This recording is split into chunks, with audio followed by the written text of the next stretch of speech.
आप देख रहे हैं P24 लाइव और मैं हूं परमिंदर शर्मा।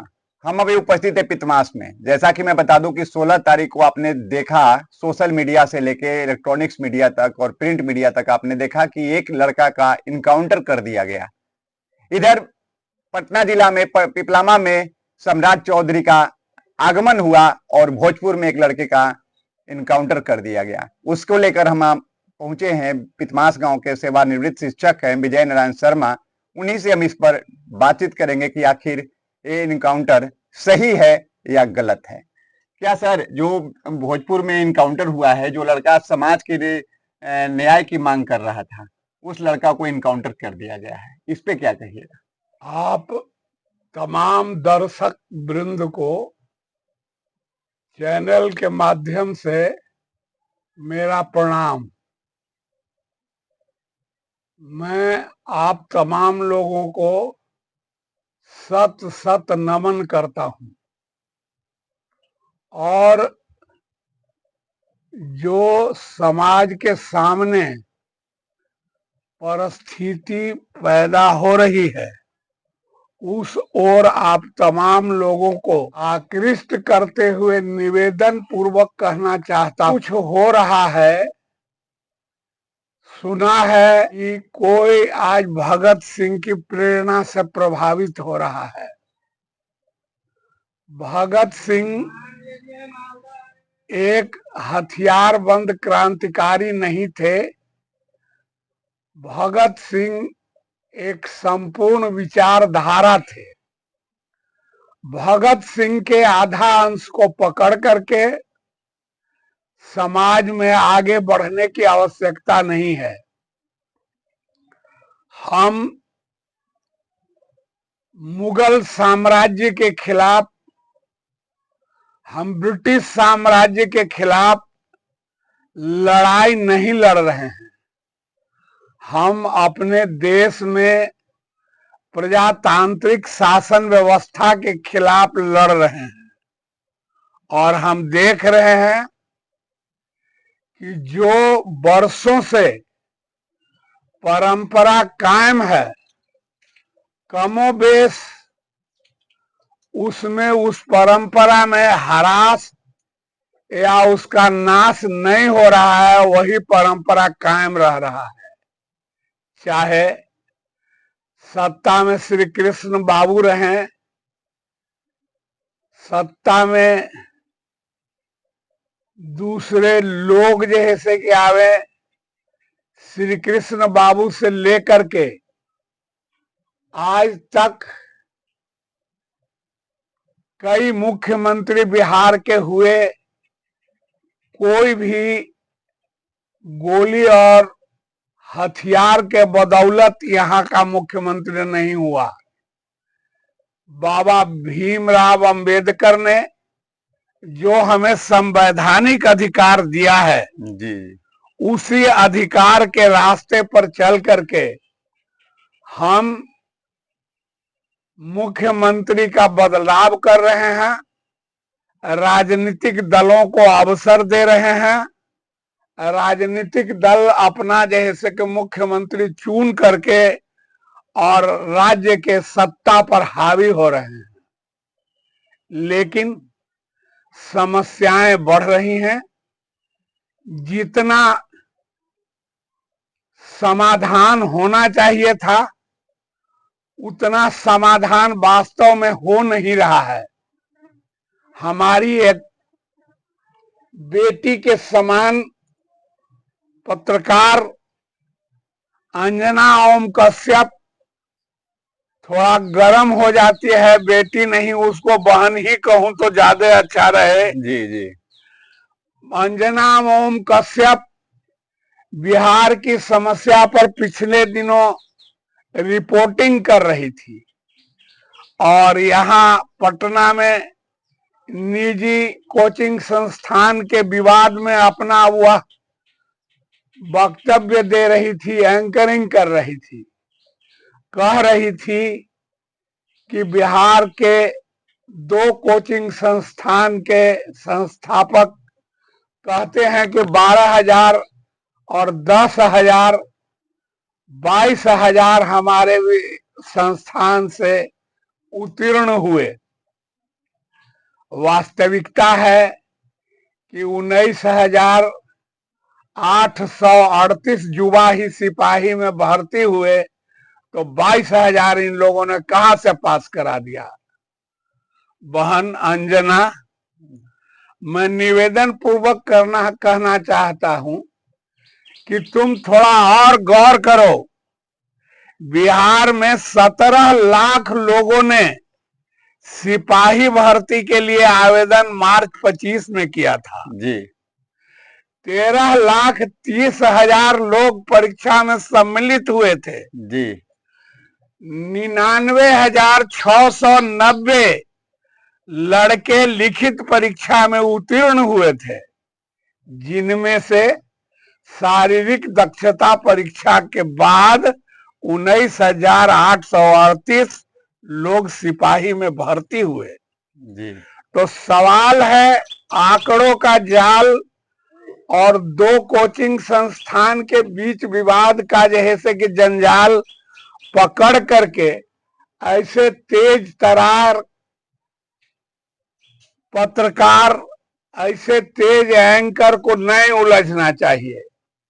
यहाँ जहानाबाद की पटना में पढ़ने वाली लड़की जो नीट की तैयारी कर रही थी, बहन जी जी, क्या उसके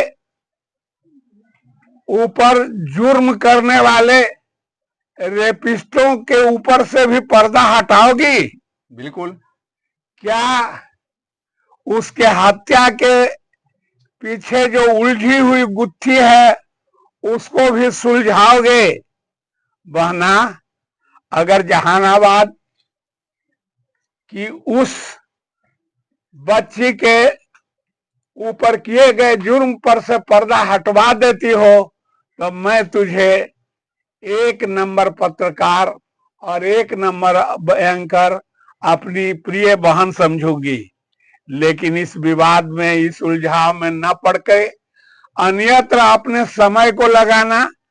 नियुक्तियों का दौर चल रहा है, युवाओं की संख्या बढ़ रही है, पूरे देश में राजनेता आय से अधिक संपत्ति से भयभीत होकर के दल बदल रहे हैं, और जो जेल में, पुलिस में, शिक्षा विभाग में, दूसरे विभागों में भ्रष्टाचार का आलम है, कम नहीं हो पा रहा है। ऐसी स्थिति में हम देख रहे हैं कि हमारे राजनेता अपने बच्चों को स्थापित करने की दिशा में, कराने की दिशा में प्रयत्नशील हैं।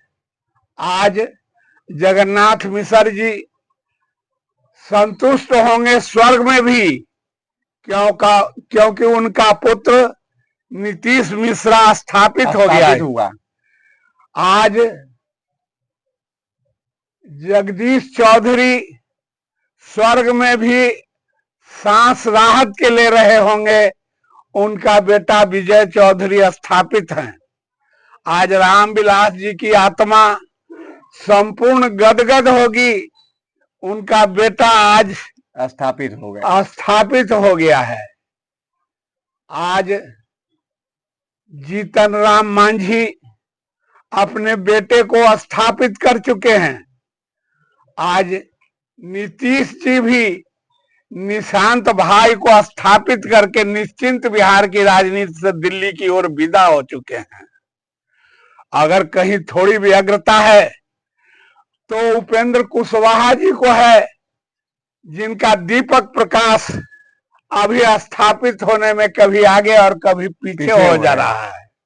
ऐसी स्थिति में हम बिहार के तमाम अभिभावकों से, बिहार के तमाम पिताओं से, जिनके पुत्र बेरोजगार का आलम बन करके दर दर नौकरी के लिए घूम रहे हैं, ठोकर खा रहे हैं, उनसे निवेदन पूर्वक कहूंगा कि आप धैर्य न खोवें। परिवर्तन कामी जगत है, प्रजातंत्र में परिवर्तन की बयार हमेशा बहा करती है। आप उस बाजार में एक अच्छा चुनाव कीजिए ताकि आपके भी बच्चों का भविष्य उज्जवल हो सके। और तमाम उन हथियार पकड़ने वाले नौजवान साथियों से मैं कहूंगा कि भीमराव अंबेडकर के द्वारा दिया गया संविधान एक सशक्त हथियार है। उस हथियार में प्रदत्त अधिकार के बदौलत भी हम परिवर्तन कर सकते हैं, हम नौकरी का अवसर प्राप्त कर सकते हैं। हम उस युवा से कहेंगे जिसने अपना जान हथियार के बदौलत परिवर्तन और समाज की लड़ाई के लिए दे दिया, उसको कहेंगे कि वनिता की ममता न हुई, सुत का न तुझे कुछ छोह हुआ, जीवन की क्या चहल पहल है उसे न तूने पहचाना, किसी के गलत कहे पर तूने अपना जीवन न्यौछावर कर डाला। तो हे दोस्त, वनिता की ममता, सुत का छोह, जीवन की चहल पहल को देखते हुए तुम अपनी कुर्बानी को मत दो। मसीह की तो क्या बात गली की, ठिकरी तुझे भुलावेगी, जीते जी लड़ मरोगे, पर मरने पर याद किसे फिर आवेगी। इसलिए भारत के संविधान पर भरोसा कर जनतांत्रिक आंदोलन के माध्यम से देश में परिवर्तन के विचार को आगे बढ़ाओ। यहाँ गांधीवाद और गांधीवादी शांतिपूर्ण सह अस्तित्व का आंदोलन और रास्ता ही सही रास्ता है। गांधीवाद के बदौलत परिवर्तन के लिए संघर्ष करो। अगर हमको मिल जाते दिनकर जी तो मैं उनसे पूछता कि आपने जो ये पंक्ति लिख करके हम लोगों को उद्वेलित कर दिया कि अन्याय सहकर चुप रहना यह महादुष्कर्म है, न्यायार्थ अपने बंधु को भी दंड देना धर्म है। क्या हम दंड की राजनीति में अपने प्राण को न्यौछावर कर दें दिनकर जी? कोई इन पंक्तियों में सुधार करेगा या आपके इन पंक्तियों के आधार पर परिवर्तन की आशा अभिलाषा इस देश में अभी बचा हुआ रह जाएगा? कुमार विश्वास पर भरोसा है, भरोसा है अन्ना हजारे पर, भरोसा है बाबा रामदेव पर, भरोसा है आदमी के द्वारा बनाए गए उस राम पर कि जो दुनिया के रखवारे हैं उनके मंदिर से अपना धन चला जा रहा है, लेकिन भगवान राम उसका गटा नहीं पकड़ रहे हैं जो सोना के थाली लेकर के उनके हाथ से फरार हो रहा है। हे राम, तुम पुरुषार्थी बनो, तुम धनुष बांध लो और तुम्हारा जो लोगो बिहार विद्यालय परीक्षा समिति के प्रमाण पत्र और अंक पत्र पर है, जिसमें ही लिखा हुआ है अग्रतः सकलम शास्त्रम पृष्ठतः ससरम धनु। अगर शस्त्र और शास्त्र दोनों का समन्वय आपके उस चित्र में है, आपके उस चरित्र में है, तो आप शास्त्र ज्ञान को समाप्त होते देख शस्त्र ज्ञान के लिए भी लोगों को तैयार करें, प्रेरित करें। लेकिन जो इनकाउंटर हुआ उसके प्रति क्या ये सरकार गवर्नमेंट का सही रहा या गलत है? जैसे जो भरा नहीं है भावों से, जिसमें बहता रसधार नहीं, वह हृदय नहीं है पत्थर है, जिसमें स्वदेश का प्यार नहीं। तो चाहे युवा बरगलाया हुआ हो या युवा सही रास्ते पर अपने आंदोलन को आगे बढ़ा रहा हो, है मूलतः भारत का नागरिक ही, भारतवासी का बेटा ही। मैंने आपको बताया कि बाबा साहब भीमराव अंबेडकर ने हमें रास्ता दिखाया है। उन्होंने एक हथियार दिया है जिसके बदौलत अधिकारी जो अत्याचारी हैं, व्यभिचारी हैं, बलात्कारी हैं या और दूसरे कर्म में अपराधी प्रवृत्ति के कामों में लगे हुए हैं, उन पर नियंत्रण रख सकते हैं, बशर्ते कि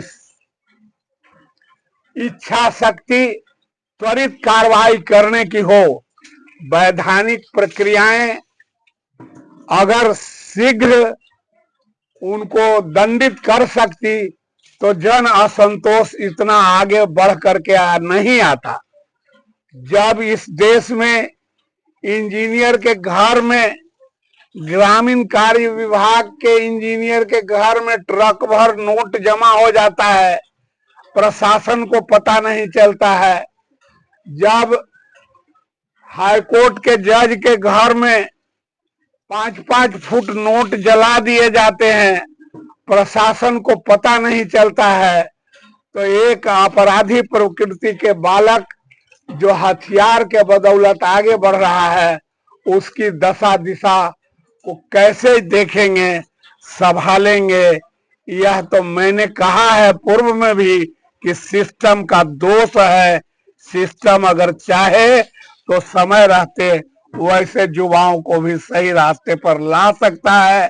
बिहार सरकार के सामने एक हथियारधारी, एक कट्टाधारी क्या वजूद रखता है कि जो उसको चैलेंज कर सके, उसको सही रास्ते पर लाने के भीमराव अंबेडकर के 1 से लेकर के 395 तक की धाराओं में बहुत से अनुच्छेद हैं जिसके बदौलत उसको नियंत्रित किया जा सकता है। तो आपने सुना पितमास गांव के सेवानिवृत्त शिक्षक विजय नारायण शर्मा की बात मैंने रखा, लेकिन इनका कहना साफ साफ शब्दों में है कि इनकाउंटर कोई ये रास्ता नहीं था कि इनकाउंटर करके ही युवा को रास्ता से हटा दिया ही जाए।